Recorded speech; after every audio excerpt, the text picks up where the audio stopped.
E aí, galera, começando mais um programa Investindo na Bolsa, né? Hoje dia 18, agora são 9h19. A gente está começando uma quarta-feira, né? Véspera do grande evento, né, Matheus? Estou aqui mais uma vez com a presença luxuosa do Matheus Nunes, que é meu assessor, né? E aí, galera, o evento está chegando, né? O Amanhã, evento já é amanhã. Pois é, a gente já está começando aqui o mercado futuro aqui, o mini já está aberto aqui, o índice futuro aqui, menos 0,28. Hoje é um dia importante, né, Matheus? A gente tem uma agenda aí importante. Pesada, né? Quarta-feira, né? Duas reuniões importantes. Fala um pouco sobre isso aí, vamos lá. Hoje é quarta-feira, né, dia 18, a gente vai ter tanto reunião do Copom quanto o anúncio lá do Fed com relação aí, às taxas de juros, entendeu, Rodrigo? E a expectativa é que tenha corte na taxa de juros aqui no Brasil. 90% dos gestores entrevistados em uma pesquisa da XP Investimentos estão apostando aí em uma queda de 0,5% na taxa de juros. Então, sai de 6% aí, chega em 5% hoje aí nesse anúncio do Copom. Não, hoje chega a 5,5%, né? Sai de 6%, chega a 5,5%, né? Uma queda de 0,5%. Então, lá nos Estados Unidos a expectativa é de queda também. Está tendo uma agenda simultânea, né? Simultânea, né? No mesmo dia está acontecendo esses dois eventos, tanto aqui no Brasil quanto lá nos Estados Unidos. O Trump tem pressionado bastante aí o pessoal do Fed para baixar a taxa de juros, porque ele acredita que isso aí vai incentivar a economia. Então, possivelmente vai ter um corte aí de 0,5% hoje lá nos Estados Unidos. Para fazer um resumozinho do que é essa história de taxa Selic, é uma taxa que o governo grosseiramente paga pelos títulos, ele paga de juros pelo título por ano.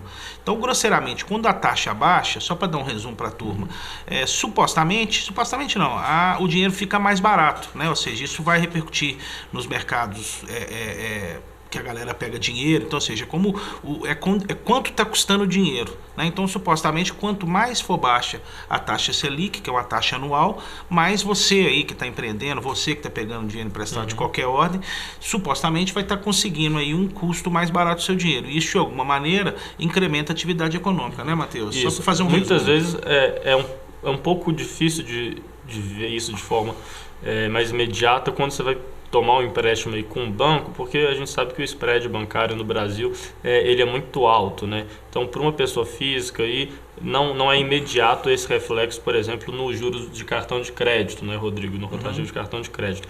Mas a tendência, assim, é que isso ao longo prazo, principalmente se a gente conseguir ter uma melhoria na concorrência no setor bancário aqui no Brasil, isso se espalhe cada vez mais para esses níveis do mercado financeiro aí que envolvem a pessoa física. Mas de toda forma, principalmente aí para empresas que tomam empréstimos aí através do mercado financeiro, que emitem debêntures, por exemplo, ou que pegam empréstimo diretamente com os bancos, nesse mercado é muito mais nítido aí esse abaixo, essa redução aí nas taxas de juros, entendeu? Isso acaba que vai espalhar por toda a economia à medida que fica mais barato para uma empresa se financiar e crescer, entendeu, Rodrigo? Então a tendência é que espalhe de uma forma ou de outra aí para a economia real e acabe melhorando a vida das pessoas também. E tem um dado relevante também, que saiu até naquele relatório que você me enviou, que é a perspectiva do mercado. O mercado está acreditando mesmo que hoje, né, um número muito grande que vai abaixar, porque fica essa expectativa, vai abaixar ou não vai? Que hoje baixa para 5,5% e até o final do ano a 5%. Isso, até o final que é um dado importantíssimo, ou seja, chega, né, a 5%. Tem algumas pessoas que acham que vai até para mais baixo do que 5%, outros gestores acham que vai ficar em 5%, outros acham que vai ficar em 5,5%, mas assim, a grande maioria das pessoas, dos gestores entrevistados aí por essa pesquisa, estão achando que vai cair 0,5% hoje e encerrar o ano aí em 5%, com mais uma redução aí ao longo do ano, entendeu, Rodrigo? E o que interessa pra gente, falando de Bolsa de Valores objetivamente? Interessa... Até nessa mesma pesquisa, Rodrigo, e pegando nesse ponto que você comentou agora, o que isso interessa? Esses próprios gestores aí que comentaram que acham que a taxa de juros vai cair, eles falaram aí que eles estão atualmente com uma alocação não muito alta em ativos de risco, mas estão com um viés de alta, né? A gente estava comentando isso agora há pouco. Então, o que isso significa? Eles têm um entendimento aí que à medida que a taxa de juros for caindo, eles vão diminuir a exposição aí digamos, a renda fixa, para simplificar, e aumentar aí os investimentos em renda variável, por exemplo. Em ações. Em ações, né? Objetivamente. Isso tudo ajuda aí o mercado e a bolsa a subir, né, Rodrigo? O que acontece muito é o seguinte: primeiro, a gente vai ter essa migração, né? Está tendo essa migração do dinheiro, quem está em renda fixa, que é poupança, CDI, essas outras coisas que estão pagando. Quanto mais for baixando, imagina você receber igual a perspectiva 5% ao ano, 5% de juros por ano. É muito pouco. Então o mercado, a tendência é que as pessoas corram para a renda variável, que ela vai pagar um pouco mais conforme ocorre nos Estados Unidos. Então isso é um bom indicativo, ou seja, a bolsa por si só vai ter um volume financeiro maior e por consequência ela vai ter vai subir o preço assim. Então, por exemplo, eu mesmo que saí da minha posição, eu já estou doido querendo comprar, Matheus, porque eu acho que vai ter uma migração, né? E a gente tem que sempre pensar, porque bolsa de valores trabalha com expectativa. Então, ou seja, o mercado imagina que isso vai ficar viável, que isso vai ser interessante financeiramente, ele já começa a alocar dinheiro agora. Então, tá uma hora oportuna para a gente começar a entender, para você aí que está assistindo o nosso programa, começar a entender por isso que eu tenho hora que eu faço umas inserções aqui de detalhando o que é, exatamente de uma maneira mais simplificada, para você entender que existe uma oportunidade agora para você entrar no mercado de renda variável que vai pagar, vai rentabilizar melhor o seu dinheiro do que ficar recebendo simplesmente essa renda fixa, que é a tendência aí a médio prazo, pelo que todo mundo imagina, né? Isso é um consenso do mercado, a tendência é essa taxa ir baixando, né, Matheus? Então eu acho que é uma hora oportuna de você começar a pensar, começar a entender assim um pouco disso aí. Amanhã eu acho que é um dia importantíssimo, sabe, Matheus? Porque a gente fala muito de renda variável aqui, eu que invisto em ações direto e que faço tudo sozinho, mas eu acho que o primeiro passo para o grande investidor é realmente começar a entender o mercado e de repente entrar num fundo de investimento, né? E esse evento, por exemplo, de amanhã a gente vai ter um personagem que eu sou fã dele, estou sempre lendo os tweets dele, lendo o que ele escreve, que é o Henrique Breda, que Você virou fã dele? Achei que... Não, eu gosto dele, eu sou fã... dele. Não, eu na verdade, pra você ver, é muito interessante isso. Eu acho que a exposição dele em Magalu, dentro do meu entendimento, é exagerada. Mas eu não tenho dúvida, o histórico do cara é fabuloso. Então, ou seja, em vez de você ficar correndo esse risco, tá fazendo todas essas análises que eu fico fazendo, você tem como está investindo o seu dinheiro em renda variável através de um fundo de investimento onde você vai correr menos risco, porque essa figura tem uma estrutura grande para poder avaliar todas as perspectivas do mercado e você vai estar conseguindo ganhar dinheiro na renda variável. Então, assim, eu acho que amanhã esse Henrique Breda vai estar nesse evento, né, que nós estamos falando que vai ser amanhã, já estamos falando dele, já tem uns dias já. É um grande dia para você ir lá conversar com o cara, para você sentir, vai dar uma palestra lá, né, Matheus? Vai falar. Então, eu acho que você vai perceber um pouco como é que essa figura, assim, como é que ela emana a energia dela, assim, lá, entendeu? Então, eu acho que não deixe amanhã, é um dia onde você vai conhecer um personagem que tem realmente importância no mercado. É o fundo mais rentável aí no último ano aí, né? Nos últimos anos, né? Em alguns anos, se eu não me engano, em 2017 ele foi o fundo mais rentável do mercado. E assim, certamente é um dos fundos mais falados do mercado, né? E um dos fundos com um dos melhores históricos aí. Ele esse ano, por exemplo, ele tá ganhando mais do que eu. Eu ainda não consegui chegar no número dele. Ou seja, quer dizer que eu que estou estudando todos os dias, estou operando, tal, não consegui chegar no número do cara ainda, entendeu? A ideia do fundo bacana, do investimento em fundo, é justamente ter essa terceirização aí da tomada de decisão, né? Então você basicamente está entregando o seu dinheiro para ficar livre desse tipo de escolha. Compra Petrobras ou vende Petrobras, o que eu faço agora? Compra ou vende, e você tem uma pessoa que vai ficar por conta disso e fazer isso para você. O que é bem interessante para quem não está podendo ficar por conta desse mercado, para quem tem uma vida aí a viver, outras coisas para fazer e não tem essa foi uma indireta para mim, né? Essa foi uma indireta isso para mim. Então, nem todo mundo é igual o Rodrigo aqui que pode ficar por conta. E o legal do fundo de investimento é isso, entendeu? Você tem uma equipe bacana que vai cuidar do seu dinheiro aí para você, entendeu? E até fazer um detalhe dessa brincadeira que o Matheus fez desse comentário. Eu, historicamente, você sabe que tem isso, né? Por exemplo, eu comecei minha vida como músico e agora estou como investidor, e tem essa perspectiva que músico, que investidor como músico não faz nada, né? O cara fala assim, o que você faz? Eu sou investidor. Beleza, mas você trabalha com o quê? Eu falei, não, estou investindo, a mesma coisa com música, né? Então, assim, tem esse paralelo. Então, é muito importante. Eu até vou citar um número aqui, Matheus, não vou falar de valores, mas só para exemplificar para as pessoas. Por exemplo, o Alaska Black esse ano já pagou o quê? 20%, eu acho, né? 19%, eu acho que é isso, Não sei salvo exatamente. engano, né? Eu já consegui 14%, então, ou seja, estou falando um percentual que eu consegui rentabilizar até agora nesse ano. Então, assim, é mais do que o dobro do que o mercado de CDI vai pagar, né? E o ano não terminou. Minha perspectiva é chegar com 18%, 19% nesse ano de ganho de capital, né? Já abatido lá aquele imposto de renda inicial lá. Então, eu acho, isso aqui é só para citar como exemplo, que às vezes também a gente vê figuras falando que ganham 1,5% ao dia, né? Que é mentira, diga de passagem. Então, assim, se eu conseguir fechar 3 vezes o que o mercado está pagando de CDI, eu acho que é um número importante, não é, Matheus? Um número muito bom, né? Se você conseguir fechar nesse nível aí. Até aproveitando para falar agora dessa alta da bolsa que teve, né? A gente voltou para um patamar aí, elevado, não chegou nos 107 mil pontos ainda, mas hoje o Matheus está me dando cutucadinhas, vai chegar. Tá quase chegando lá, e apesar de toda essa confusão que a gente teve recentemente com a crise do petróleo, né, que acabou que não foi uma crise tão séria assim, acho que foi mais um susto um susto do que uma crise grande. A gente teve o petróleo aí subindo aí 15% na segunda-feira, depois dos ataques que aconteceram no final de semana, mas na terça-feira já caiu. O pessoal lá da Arábia Saudita falou que vai voltar tudo normal, vai retomar a produção, e ficou mais ou menos controlado tudo isso, né, Rodrigo? Tá controlado. Eu até pra gente, na quinta-feira passada, para quem assistiu o nosso programa, eu saí da minha posição, foi ótimo, né? Quem assistiu o programa anterior viu como é que eu tava com a alegria contagiante. Quando foi na sexta-feira, quando foi na segunda seguinte, né? Foi no final de semana, né? Teve essa confusão e a Petrobras acabou subindo muito. Eu já tinha saído totalmente dela. Só que o que ocorre é o seguinte, por exemplo, isso aí foi um fato isolado, né, Matheus? Eu não tenho como. Toda a minha análise eu acertei, você não me cumprimentou ainda, eu acertei. Entrei certinho, saí certinho, ganhei meu dinheirinho. Então, assim, mas tem esses fatos que acontecem e que mudam totalmente o cenário, né? Esse é um ataque terrorista, é um trem que a gente não tem como prever. Eu, com relação a Petrobras, eu estou sem posição agora em Petrobras, normalmente eu entro muito forte, né? Eu estou sem essa posição agora. Eu imagino que com esse cenário o petróleo chegou a subir 20%, agora está em 64%, já voltou bem.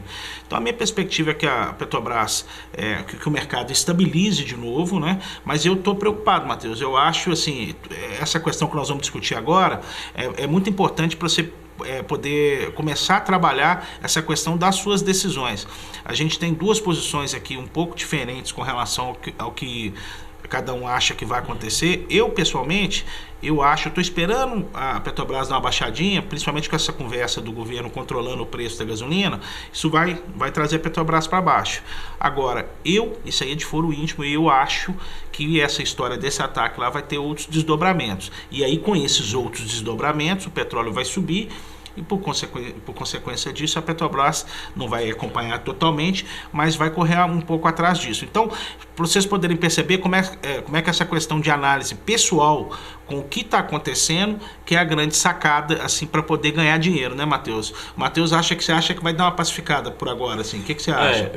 Eu acho aí que o Rodrigo acha que vai ter alguma retaliação, né, com relação aí ao Trump e toda essa confusão que teve. Eu não sei, na verdade, se vai ter ou não algum tipo de retaliação, mas eu estou posicionado em Petrobras já tem algum tempo. Fui pego de surpresa com essa notícia aí no final de semana. Pensei em sair da posição na segunda-feira, achei que a alta de Petrobras, na verdade, eu te falei ia ser pra maior. Sair, né? O Rodrigo falou para eu sair. Eu não saí, e acabou ainda que caiu, né, depois no dia seguinte com essa confusão toda que teve do congelamento dos preços. Mas no geral, tirando todas essas confusões aí, a tese de investimentos continua a mesma, né? É engraçado porque esse tipo de situação acontece e não tem ninguém esperando. Então, tem várias análises de mercado, várias empresas aí acompanham Petrobras, e coloca em nenhum relatório que vai ter aí um atentado terrorista. Né? Essa coisa é muito, desculpa te interromper, mas essa coisa é muito curiosa e é importante, por exemplo, isso que o Matheus está falando, porque assim, esses fatos, outro dia eu citei, se morre um presidente, se morre um trem, esse tipo de coisa é imprevisível, isso não tem como, isso é do mundo, né? Isso não tem como o que a gente pode fazer é depois que acontece isso, a gente, com a visão que a gente tem anterior, a gente tentar readaptar. Ontem um amigo, ele vai até estar lá no evento amanhã, o setor, por exemplo, de empresas aéreas caiu muito. Então olha para você ver como é que é uma coisa interessante. A Petrobras sobe porque basicamente ela é commodities, ela vende petróleo, o petróleo sobe, o preço da ação sobe porque ela vai ganhar mais. Explica aí por que o atentado aí, Rodrigo, aumentou o preço do petróleo. Como que uma explosão lá pode que acontece? O preço do petróleo? Pois é, o que acontece é o seguinte, você lembra da história da laranja? Eu gosto da história da laranja. É o seguinte, isso tudo é uma coisa simples que existe desde que o mundo é mundo. Ou seja, oferta e procura, né? A partir do momento que você tem uma oferta e uma procura estabilizada, você vai ter um preço, né? Ou seja, uma pressão de venda de quem está vendendo e uma pressão de quem está comprando. A partir do momento que você tem uma explosão e foi 5%, né, Matheus? 5% da produção mundial foi atingida ali. Então, o que acontece? Supostamente vai faltar petróleo. Né? A ideia é que faltaria, que diminuiria a quantidade de oferta de petróleo. Com isso, o petróleo sobe. Como a Petrobras mexe com petróleo, o que vai acontecer? Ela vai correr, o preço dela vai correr atrás, porque supostamente ela vai ganhar mais dinheiro e aí vai repassar no preço. A ideia seria que diminuindo aí a oferta de petróleo, o preço do petróleo sobe. Como a Petrobras, no caso, então, vende petróleo, isso impacta o preço da Petrobras, ela vai vender mais caro, vai ganhar mais dinheiro, o preço da ação sobe. E na contramão disso aí, a empresa aérea também, parece que eu vi 83% da operação dela, do custo dela, está relacionado a combustível. O que aconteceu com a empresa aérea? Que chegou a cair 10%. Então você vê como é que essas nuances do mercado e como é que você vai ganhar dinheiro, né? Uma pergunta respondendo isso aí. Com esses fatos absurdos você nunca vai descobrir. E é questão de sorte, né? Se eu tivesse deixado para vender na segunda-feira, eu tinha ganhado um apartamento, né? Com a posição que eu estava lá em Petrobras, eu tinha ganhado mais um apartamento. Mas o fato é que você não tem como adivinhar. Como é que eu vou adivinhar que vai acontecer um atentado? Agora, você pode aproveitar esse momento. Agora, por exemplo, não existe certo ou errado, existem dois pensamentos diferentes. Eu acho que pode ter um desdobramento no caso de, sei lá, o Trump atacar o Iêmen, sei lá, acontecer uma brigaiada aí ou um outro ataque também, porque essa modalidade que eles arrumaram aí de atacar com drone, eu acho que por enquanto é uma coisa meio sem controle ainda para defender. Então, eu acho que pode ter uma evolução nesse cenário aí, ou seja, e aí a oferta vai diminuir, enquanto a partida da Petrobras vai subir. Então, essa questão, por exemplo, para citar exatamente, se o petróleo for descer, for cair, quem comprou empresa aérea, igual esse amigo meu comprou, ele comprou. Ele ligou para mim, meu xará, e comprou. Ele comprou na queda? Comprou. E ganhou só ontem 5%. Só ontem ele ganhou 5%. Então, ou seja, essa percepção do que vai acontecer, eu posso aqui estar totalmente enganado, Matheus. De repente não vai acontecer mais nada, e se eu me posicionar nesse entendimento meu, que seria comprar a Petrobras, imaginando que ela vai para 30, um exemplo, ou seja, que vai ter uma confusão e que ela vai subir, é uma decisão unilateral minha, está relacionada a um conceito de fundamento, de foro íntimo meu, de decisão. Então, eu nem preciso estar falando em questão de investimento de bolsa, exatamente, que na verdade o que realmente faz as decisões acertadas no mercado financeiro é exatamente qual a percepção que você tem com o que vai acontecer. Ou seja, como ninguém adivinha nada, mas quanto mais você vai estudando sobre um tema, mais você vai entendendo, logo você vai ter um conteúdo maior para tomar a sua decisão, né? O que eles falam antigamente, desde sempre, né? O risco não é um negócio, é a pessoa. É a quantidade de conhecimento que essa pessoa tem para tomar a decisão exata, né, Matheus? Fala um pouco aí. Até voltando um pouco para essa questão da Petrobras, essa confusão toda que a gente comentou, a gente percebeu que na segunda-feira o preço aí, do petróleo ele subiu muito mais aí do que o preço da ação da Petrobras, né? Um dos motivos para isso tudo, que eu acho que estava conversando isso com o Rodrigo ontem, nesses últimos dias, é que esse tipo de confusão, atentado, todo esse estresse no mundo que gera, a gente não sabe se os Estados Unidos vai retalhar, não vai, o que vai acontecer. Por mais que o preço do petróleo suba muito, no geral, para o mundo, isso é muito ruim, entendeu? Ter esse medo aí de qualquer tipo de retaliação dos Estados Unidos, ter esse medo de confusão, de atentado terrorista, pesa em todos os outros aspectos aí que não seja o que atrapalha preço o Brasil, do petróleo. isso vai E não atrapalhar o Brasil, ninguém né? ganha com isso. É ruim para todo mundo, por mais que aumente aí o preço do petróleo. Então, em vários outros aspectos aí, a situação piora. Então, por um lado, a ação subiu, mas por outro lado, o cenário piorou, né, Rodrigo? O Brasil perdeu.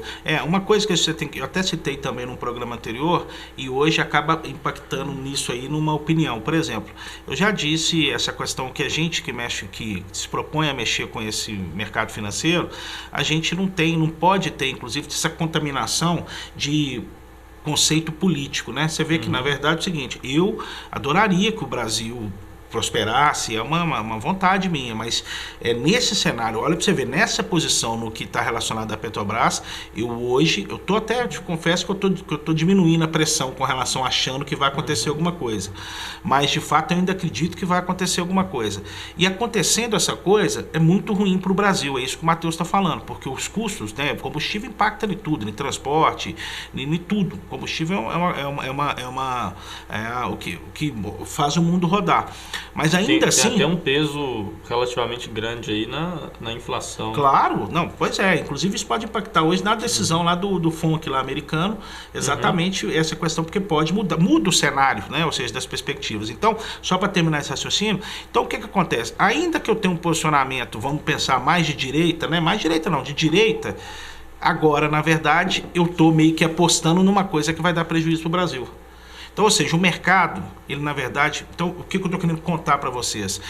Não tem essa coisa de acreditar só numa coisa de olho fechado. Você tem que fazer uma análise do que você acha que vai acontecer. Eu gostaria que as coisas caminhassem, eu gostaria que essa minha opinião hoje caminhasse para uma coisa que interessa o país. Mas o mercado, ele não percebe isso. Você tem que descolar dessa ideia de posições ideológicas que você tem aí, seja de qualquer ordem, seja para a direita ou para a esquerda, e perceber que o mercado não está nem aí para isso, né, Matheus? O mercado, na verdade, ele tem vida própria, e se ele achar que vai cair e que, paciência, se vai prejudicar país A ou B. Então, assim, eu estou falando em busque conhecimento, faça reflexão sobre aquelas coisas que você lê. Sabe, você eu acho que, assim, no geral, no longo prazo... isso vai se resolver. Não no longo prazo, mas, assim, no geral, a maioria dos investimentos, assim, eles estão, de certa forma, alinhados aí com o interesse ou do Brasil ou do mundo como um todo. O que querem, na verdade. Eu falo porque esses fatos mudam a rotina, né? Então, assim, tem uma perspectiva, mas até porque eu fiquei um pouco pessimista agora, normalmente. Eu fiquei, não, mas eu só estou querendo contar esse exemplo pontual, que eu não me posicionei ainda. Eu ainda não tomei essa decisão. Mas, enfim, é o que eu estou fazendo, estou pensando, já tem uns 2, 3 dias. Te liguei na segunda-feira cedo, né? Liguei para ele, Matheus, estou pensando isso, eu acho que vai acontecer isso. Conversei ainda ontem com o Gilberto aqui também, porque para ter uma segunda opinião, estou lendo daqui e dali. Então, o que ocorre é o seguinte, você tem que ter um fundamento. O que eu estou querendo dizer é, para você investir, você tem que ter um fundamento. E esse fundamento, na verdade, é um fundamento que nada tem a ver com bolsa de valores, tem a ver com percepção do que você acha que vai acontecer. Isso que a gente está falando é porque também dá, por mais que, vamos supor, algum outro atentado aconteça e isso faça o preço do petróleo subir, tem como ganhar dinheiro, né, Rodrigo? Sim. Apostando, por exemplo, na alta do petróleo, o que seria, você ganharia dinheiro e seria ruim para o mundo inteiro. E é isso que você está falando, né? Às vezes, mesmo a situação sendo ruim para todo mundo, ainda tem como você ganhar dinheiro com isso através do mercado com a sua percepção, né? Então, ou seja, buscar informação. O nosso programa aqui, eu falo muito das coisas que eu penso, como é que eu estou agindo. Até agora eu tenho, igual eu falei para vocês, eu tenho tido êxito, sim, acho que um bom êxito, né, Matheus? Você que anda por aí. Eu acho que é um êxito razoável, pelo menos para as minhas perspectivas, eu estou achando excelente. Claro que eu estou aprendendo ainda, e você tem que buscar informação, conhecer a informação. Eu acho que o nosso programa aqui, a gente tenta com a linguagem bem simples, está explicando o que a gente está falando exatamente com a linguagem mais coloquial, mas buscar mais informação, assistir outros programas, ler. Eu acho que a Infomone, fazer uma propagandinha para eles aqui, investe.com, tem muito conteúdo com relação a isso, e dá para, assim, gradativamente, você percebe, você vai evoluindo, né, Matheus? Você começa a ver uma coisa, você já tem uma percepção. Então eu acho que é importante, porque, volto a repetir, como falamos no começo do programa, essa taxa Selic de 5,5%, as pessoas vão ter que repensar aonde elas vão colocar o dinheiro delas. Então, assim, você precisa conhecer, ainda que você seja mais conservador. Não, vou colocar num outro fundo. Mesmo que seja CDI, hoje, para você ter ideia, as corretoras, a própria XP tem um CDI melhor do que o banco. Né? Mesmo, por exemplo, para quem tem private bank, você consegue uma taxa melhor do que esses bancos, essa elite do banco. Eu acho, né? que o mais interessante com essa comparação que você fez agora, Rodrigo, de private bank e XP, eu acho que o principal diferencial é que um investidor que tem um patrimônio muito melhor, aí, muito menor do que um cliente do private do Itaú aí, consegue taxas melhores através da XP do que um cliente private do Itaú, né? Isso é um negócio muito bacana, que você não precisa ter também quantidades absurdas de dinheiro para conseguir uma rentabilidade bacana aí através da XP Investimentos ou até mesmo de outra plataforma aberta de investimentos. Uma outra coisa, uma outra dúvida também que eu acho que é muito importante, eu mesmo fico buscando essas informações, tem essas empresas de research aí, né, Matheus? Que supostamente são empresas que vão fazer análises e vão propor, né, algumas ações para que você possa comprar e tudo. Eu, na verdade, estou tendo uma dificuldade danada com essa turma, porque essa turma, na verdade, eles cobram, tem uma armadilhazinha. Depois que você compra, Matheus, é difícil. Você compra o pacote para você poder assistir eles um ano, é difícil para você depois poder sair.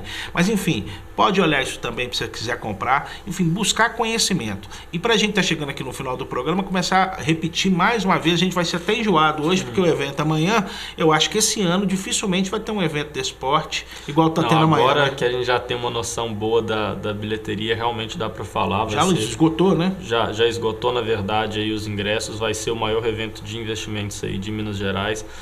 O negócio está lotado e vai ser muito bacana mesmo.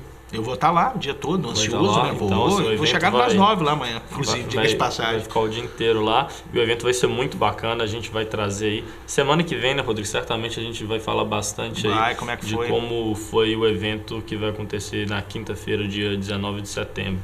Pois é, então assim, para quem já se inscreveu, que bom que se inscreveu aí, vai ser eu acho que vai ser para quem está começando, então, Matheus, a gente vai ter vai ter quem gosta de investimento mais arrojado, quem quer saber dessa coisa que eu falo muito, que é visão de mundo, o que as coisas vão acontecer, vai ter um cara falando sobre a China, vai ter sobre Previdência, reforma da Previdência. Eu acho que vai ser um dia muito importante, não é para quem está igual músico, mexendo na bolsa, igual eu, não, é para quem realmente quer pensar diferente, quer pensar a longo prazo, né? Quer tentar tirar o máximo que o mercado pode pagar, ainda no ambiente conservador. Eu acho o seguinte, nós não estamos falando aqui, é para você cuidar do seu interesse. Eu acho que o futuro, né, a gente vai envelhecer, não tem jeito, e eu acho que essa preocupação em fazer boas escolhas, aonde você vai colocar o seu dinheiro, eu acho que é muito oportuno, e esse é o motivo do nosso programa, né? E deixar de ganhar dinheiro é um negócio muito arriscado, né, Rodrigo? Muito deixar arriscado. De ganhar dinheiro é um negócio arriscado. A gente nunca sabe quando que vai precisar de dinheiro aí. E vai ver, não sei, acontece alguma coisa na vida e você para e pensa, nossa, se eu tivesse investido melhor, hoje eu ia ter aquele dinheiro que eu estou precisando, né? Então, por isso que é muito importante dar a devida atenção aí ao seu patrimônio. A gente trabalha muito para conseguir ganhar dinheiro, então a gente precisa rentabilizar da melhor forma possível o dinheiro que a gente conquista aí com o trabalho, né, Rodrigo? Tá certo. Gente, não vamos ficar por aqui. Para quem vai amanhã, até amanhã, não é? Que a gente vai encontrar lá pessoalmente. Assine nosso canal, eu acho que passa esse vídeo para algum amigo que tem interesse. Começa a acompanhar isso e vamos trabalhar junto para a gente poder, no final, conseguir todo mundo dar certo, né? Vamos ficar aqui, por aqui mesmo, e até amanhã. Grande abraço. Amanhã. Olá, você está assistindo o canal Noticioso. Se inscreva no nosso canal. Clique nesse botão logo abaixo do vídeo. Aproveite também e clique no sininho ao lado para ser notificado assim que publicarmos novos vídeos. Dessa maneira, você sempre saberá dos novos lançamentos do nosso canal. Toda semana, novos vídeos falando, entre outras coisas, sobre cultura, música, cidadania, saúde, finanças, mobilidade e muito mais. Não se esqueça, se inscreva no nosso canal. Grande abraço!